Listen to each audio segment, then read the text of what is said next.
So how many million do you want to retire with? Is it $1 million, $3 million, or $10 million? What's going on, everybody? It's Blandon here again from Mortgage HQ, and welcome to the 3-part series on how you can retire through properties. The first part, we're going to cover equity recycling and how you can buy with 0% deposit and why this is important. Second part is the fastest way to get to $1 million through properties and how it is repeatable. And in the final part, we're going to explore the property maths behind $100,000 of passive income and how you can generate that from properties.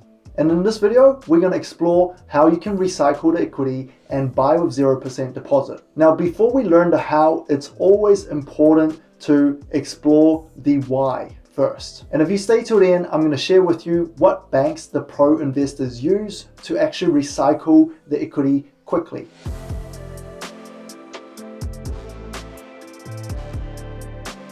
So why do people recycle the equity? What does that actually mean? Simply put, it's about making the money that you have saved up work harder for you so you can pay off your mortgage faster and have more financial options later on in life. Now, the criterias are very simple. You first need a property.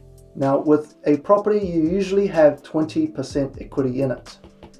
And then if you have had it for a few years, you probably have a mortgage that is much smaller. Now remember, this property doesn't have to be your own. It could be a family property, and it could be a friend that you trust that you can maybe do a joint venture with, or they trust you. Now, everything above the mortgage and the 20%, this is actually what we call accessible equity. What this essentially is the amount you can actually borrow back from the bank. And because if you ask the bank for this amount here, you can actually use it as a deposit for another property. Now, since you're getting rental income on the second property, the bank will actually allow you to borrow the rest of the money because you're generating an income from it and it's paying for it as well. So why is this important to grow your wealth? Well, look at it this way on this table. So let's say you started off with $1 million property and perhaps it just grows $60,000 a year. And so I'm just going to fast forward this by snapping my fingers. So let's just pretend that this property that you own, it's $1 million and it just goes up $60,000 a year, which is lower than 6% if you average it out over 7 years. So over the 7 years, the property have gone up in value of around $420,000, which was not bad at all. Now, there is a lot of equity that is sitting in your property that is not working at the moment. Now, if you could ask the bank to lend you money to buy another property for $1 million and the rent actually covers for everything and it's break even, you would essentially gain all of the equity that is on this second property. Now, because you didn't put any of your own money in, all of this capital gains that you gain from this second property is all pretty much free money in your pocket. Now, if you were able to recycle your equity again, because you've got the second property, and you can go back to the bank to ask for a bit more equity when the value of these two properties go up, then you could potentially put down another deposit and perhaps buy another property. And again, let's pretend this property is break even as well, and it's another $1 million.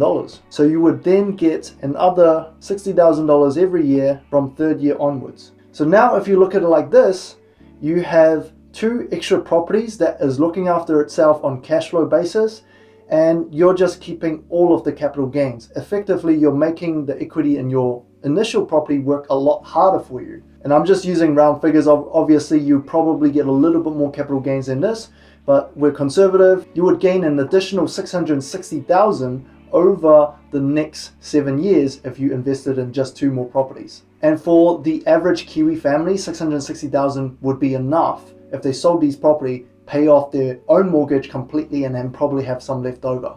And so this is the most important founding principle for properties investing. And it's something that savvy property investors have been using for decades and decades. This is workable in almost every country that has a more mature banking system and a decent real estate market. Now, if you're new to properties, you probably have a ton of questions about the risk. And if that's the case, check out the 2 videos in the description below on why you would invest in properties or why you shouldn't invest in properties. Now, Jacinda probably hates me for saying this, but if you have a family member and they have a property and the equity is just sitting there not being recycled, they might be shortchanged for their retirement. So be sure to send us this concept, and be sure to smash the like button for the YouTube algorithm. Now, as promised, the best banks to actually recycle your equity right now are Resimac and Bluestone Finance. The reason is these are the only two banks that are in the market right now who will give you more than 60%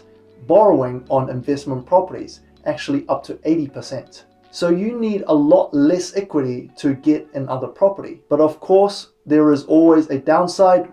Interest rates are usually higher, and so you have to mitigate it through good cash flow and good planning around your structure. This is where our mortgage advisors can help if you need some guidance there. They are very good with the two banks. Our reviews are absolutely free, so don't be afraid to reach out through email support@mhq.co.nz. And until next time, I'll see you guys in the next video.